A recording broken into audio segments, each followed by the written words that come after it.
Created in 2023 in Schengen, the Greater Region Senior Citizens Council is committed to ensure the well-being of the 2.5 million senior citizens of the region.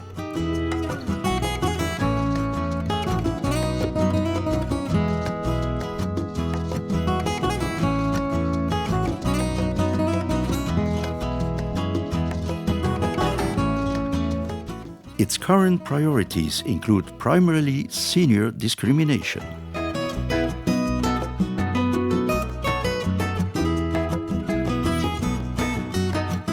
Another priority is the development of a safety app for seniors.